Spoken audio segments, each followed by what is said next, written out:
Welcome to the Harmonize Your Life Conversations on Self-Care for Women of Color live podcast. I am so excited. First of all, we are celebrating the 5th-year anniversary of the Harmonize Your Life podcast. And I'm really super excited that today we are filming our very first or taping our very first live podcast. And we are taping it right here at the TDK Boutique here in Stockbridge, Georgia, with our wonderful store owner, boutique owner, Tanya Jackson. And I'm so grateful that you are a part of our podcast community by viewing this podcast. And I welcome you to a wonderful conversation that we're going to be having on today. So we're going to have our first guest up this afternoon, and that is in the person of Chandra Jarrett. I want to introduce her to you, and immediately after I introduce her, you're going to know exactly, when you hear her, you're going to know exactly why I invited her to be a part of this conversation on today. You're going to also hear from our audience because we have some beautiful women in the room today, and they're going to ask some questions, and we'll get a little feedback from them. And this is a live taping, so we're going to do it live. All right. Okay. All right. Chandra Jarrett is an executive leadership coach and consultant with a broad base of experience in automotive engineering, leadership training, business, and nonprofit development. President of Joy Consulting Group. I love that. And author of How Cancer Saved My Life. Rediscovering Life in a Deadly Place. Both these dynamic women that are going to be with us on today, the ones that you're going to hear from today, are breast cancer survivors, and you're going to hear how they empower women through their life stories, through their healing journey, and their lifestyles of harmony and self-care. So, Chandra, thank you so much for being here with us on today. Would you just greet our live audience? Yes, thank you for having me. And hey, y'all. Yay. I'm excited to be here. Thank you for inviting me, Dr. Tony. Thank you, thank you, thank you. I believe in divine arrangements, right? And so we met last year. Last June. Last June, not even a year. Not even a year ago. Not even a year. And we met at a wellness retreat, Sela, by the sea. By the sea. In the fabulous resort there. It was beautiful. Yes, yes. And where were we? In Florida? We were in Florida. Which city, though? I can't remember. Well, don't worry about it. It was in Florida. In Florida. Near the ocean. West Palm Beach. That's where we were.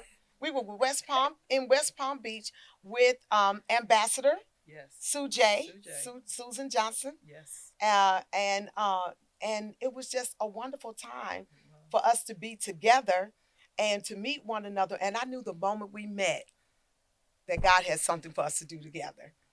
And so here we are today. Here we are. It was a divine connection. Yeah. Because I still don't know how you got to that side of the room when she said choose a prayer partner. I just went over to try to find somebody to pray with. She did. And when she reached out to me about coming to speak at the retreat, I was really delighted. And our work is similar because she does work with women in ministry around wellness. And so it was really good. What I enjoyed about being there was it wasn't just work for me. I actually had a chance to breathe and relax. Remember that day we hung out by the pool? Yes. That was just wonderful. Yes. And walk in the morning. And the day we were trying to beat the rain. That's right. To get back to the hotel. Yeah. And did we beat the rain that we day? did. We did beat the rain. Thank you, Jesus, because I can't get my we hair wet. But we had a good time. We had a good time. We did. We had a good time. And here we are today. Yes. Chandra, you really impressed me with your story when we met. And so I want you to talk to our audience today and share with those who are going to be listening to this even after it is uploaded on my podcast. I want, when most of us, when we think about cancer, we automatically think death. We automatically, think, we're going to die, right? But the interesting thing is And you state in your book that cancer saved your life and helped you to rediscover life. So talk to us about that perspective. Why would you say cancer saved your life? Absolutely. And people are dying from cancer. So cancer still is a killer. So I say that because when you get the diagnosis, I don't want people to feel bad because that's part of the processing journey. Death is part of the life cycle. So we have to be able to sit in that space and then wrestle with it. But I believe the report of the Lord, right?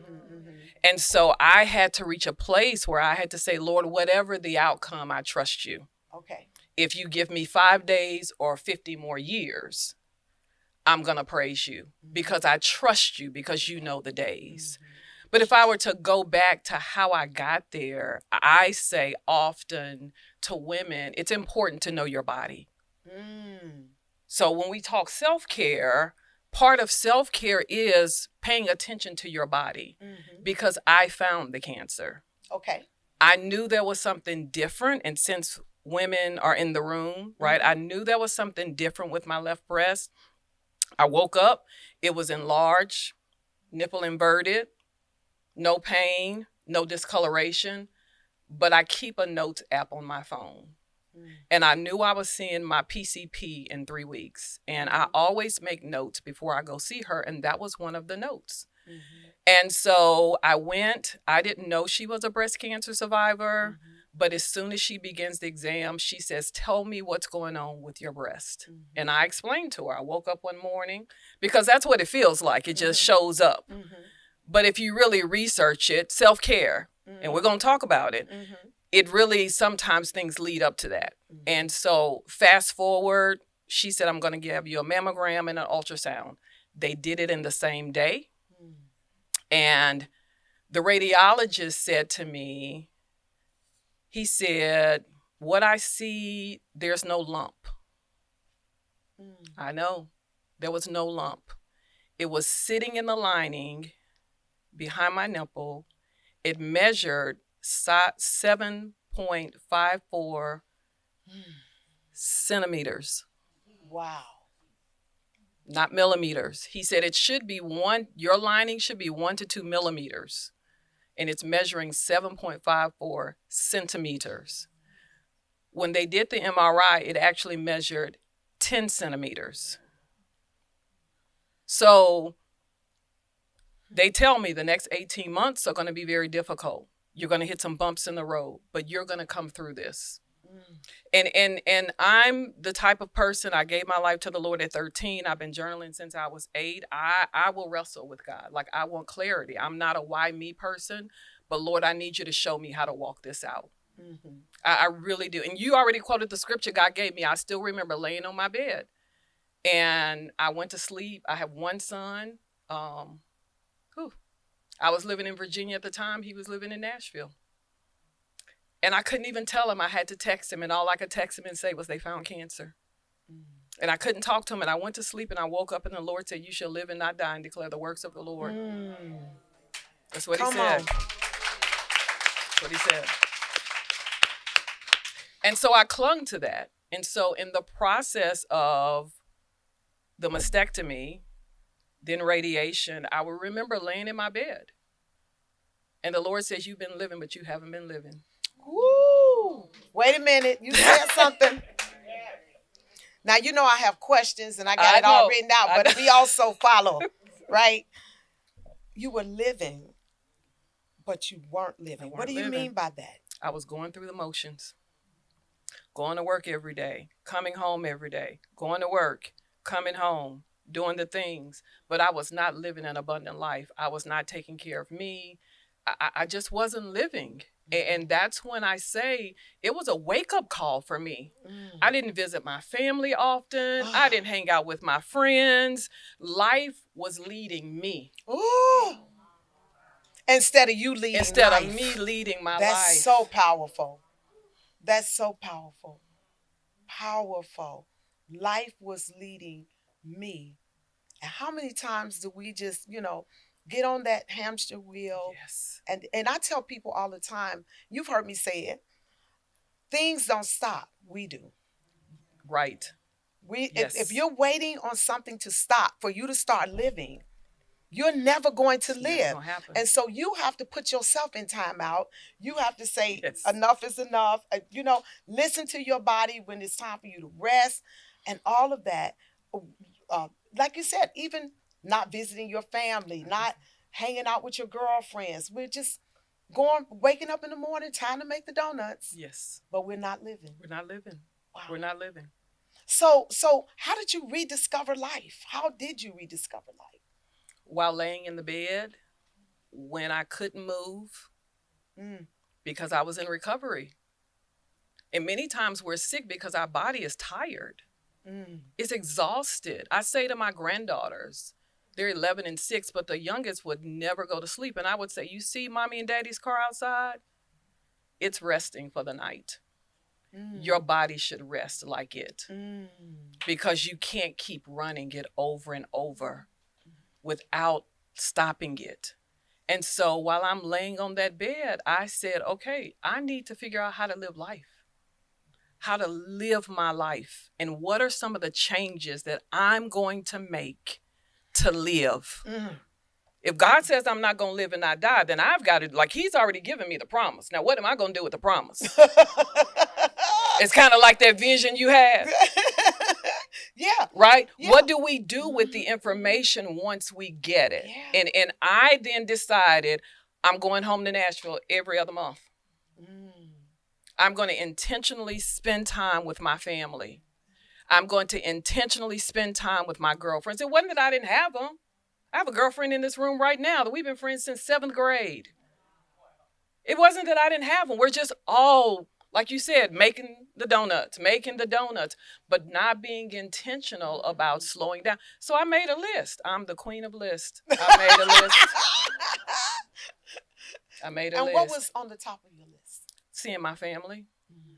Because I didn't think of how difficult it was for my son. I was 20 when I had him. I was in college getting a degree in mechanical engineering. And I had him. And I used to always say, he's the best gift that I could have. I couldn't imagine what it was like for him to be hundreds of miles away from me while I'm going through treatment.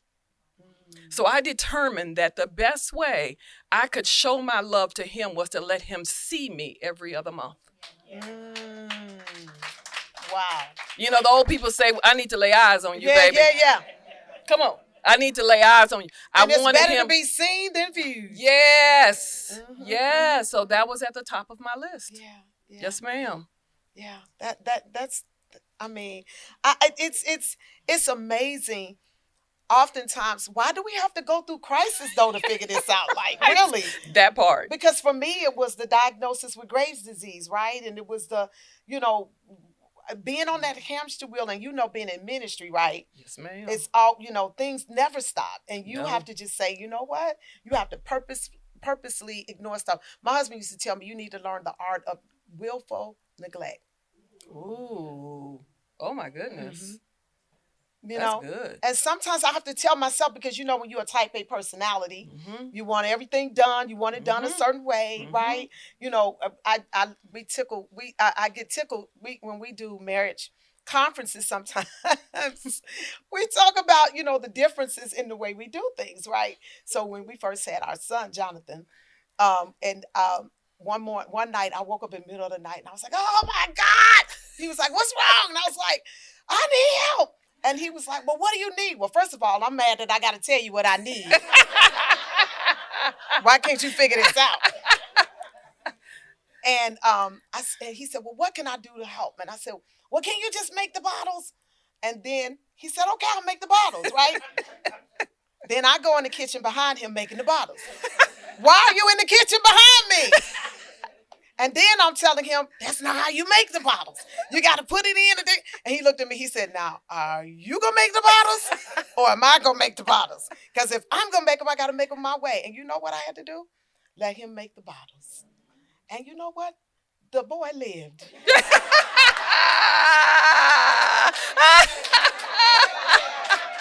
The boy grown. boy got a wife, and now the boy got a son of his own. And I don't know if he make the bottles like his daddy made them or not. He makes the bottles just like his daddy made them. But guess what? It's going to be all right. Yes. Isn't that what Kendra Lamar told us? It's going to be all right. But Dr. Tony, you said something that I think we can miss. Mm-hmm. Self-care sometimes is releasing control. Say it.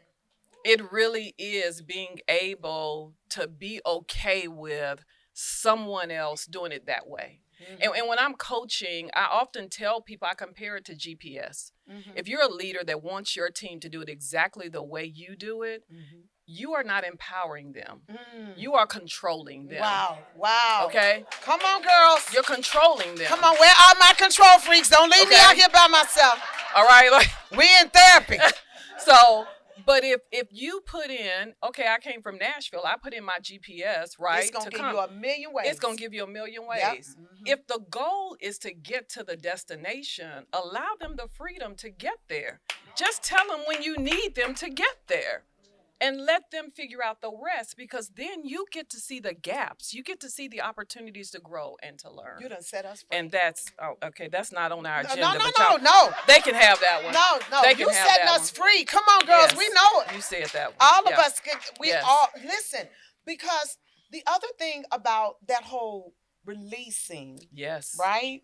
Yes. Behind that, when I was in seminary, and when I was going through my doctorate and working on my dissertation, mm-hmm. I went through also, that's when I got into coaching, right? Mm-hmm. And so while I was going through coaching, it was one of the best gifts I could have ever done. While I'm learning how to coach others, they give you a coach. To learn how to be a coach, you have to be coached.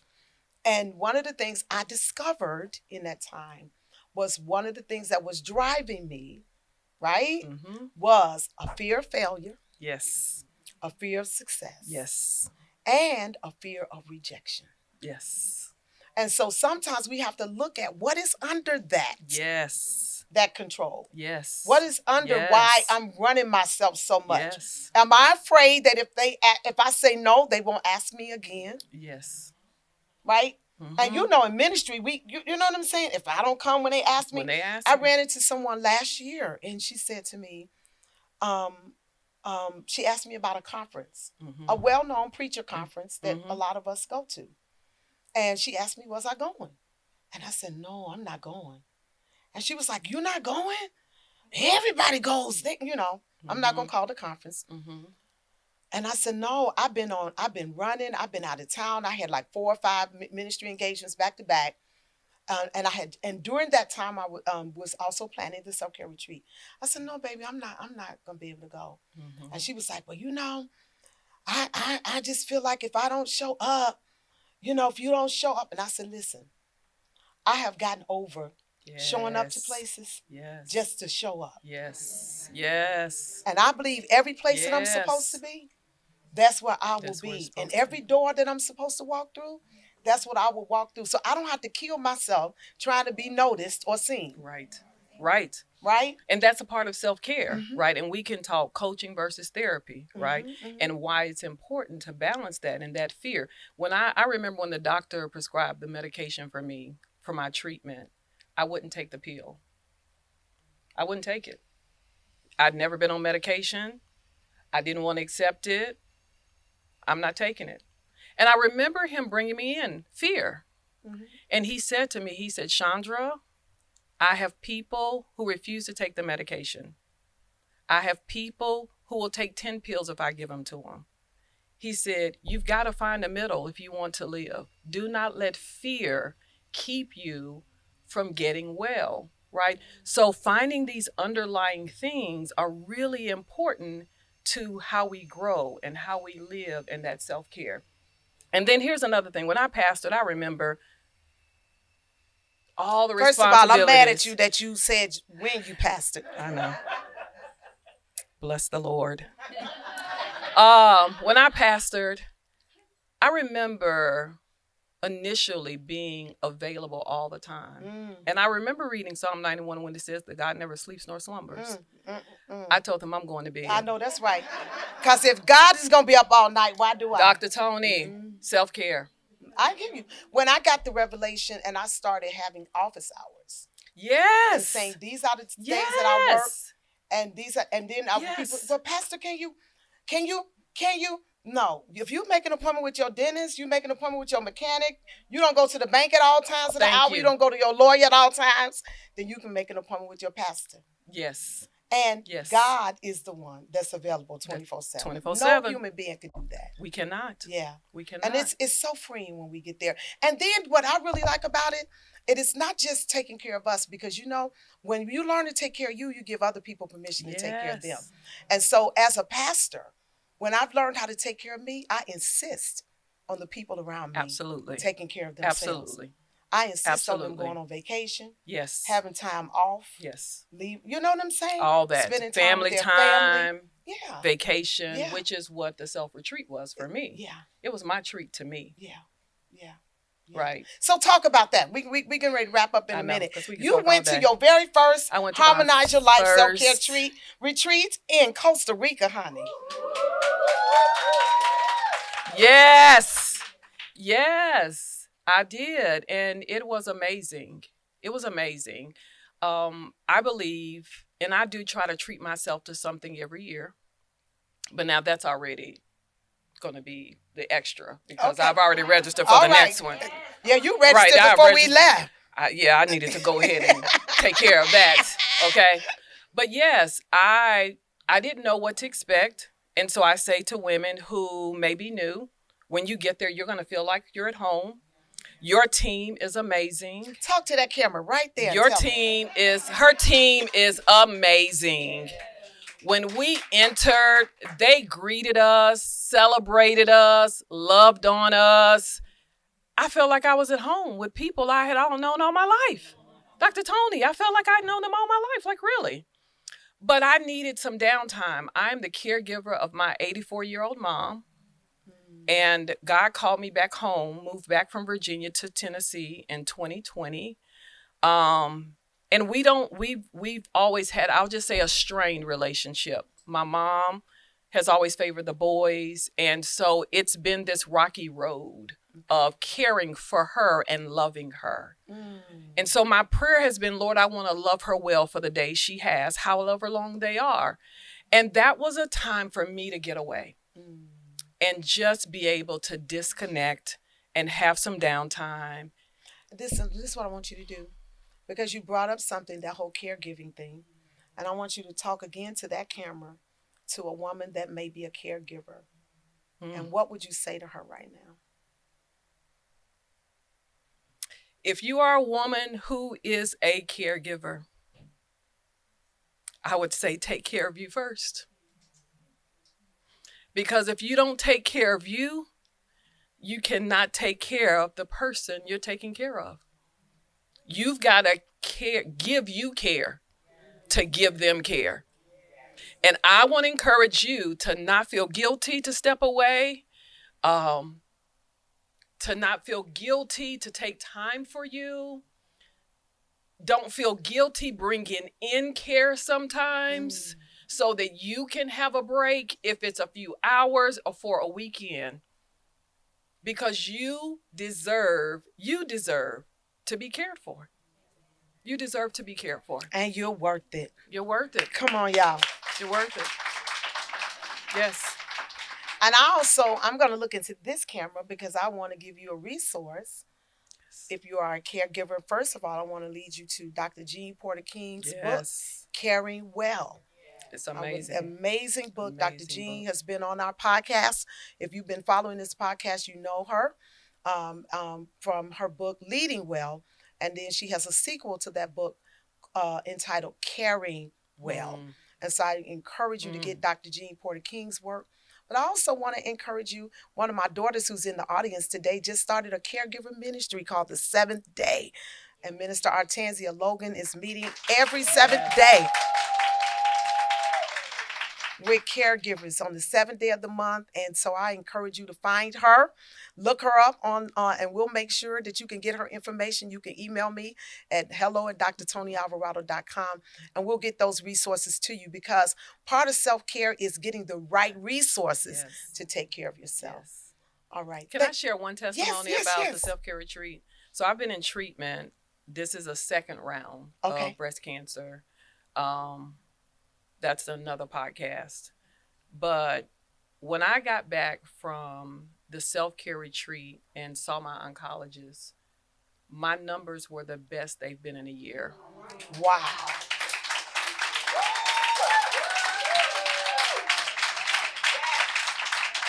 Oh my, wait a minute.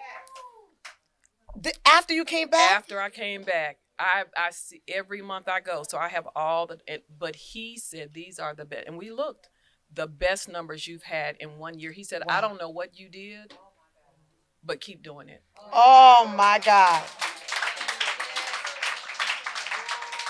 I want to ask you one other thing, and that some of the ladies may not know, and even those that are watching, that we also started a part of the Self-Care Network. We started an intentional self-care program, and you signed up to be a part of the 2025 cohort. I did.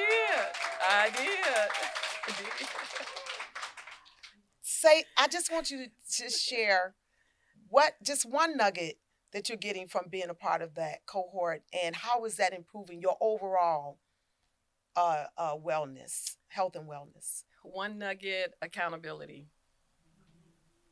Loving accountability. The monthly check-ins, the calls with you.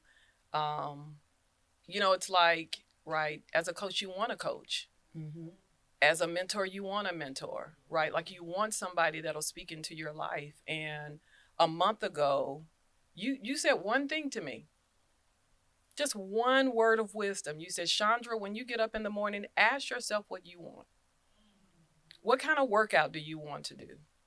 Don't feel like it has to be the same. I have some control issues, y'all. It has to be the same every day, because if it's not, you shut down. That's what I said. And I told you, and you heard it. She said, so get up every day and just say, what do you want to do today, Chandra? And since that day, I think I can count on one hand the workouts I've missed. Wow. In the month of, I can show you my calendar of March. It's full because I changed that one thing. So that's what I get from this self-care group. Wow. Thank you so much. Yeah. Thank you so much. Can y'all give it up for Chandra Jarrett? Yeah.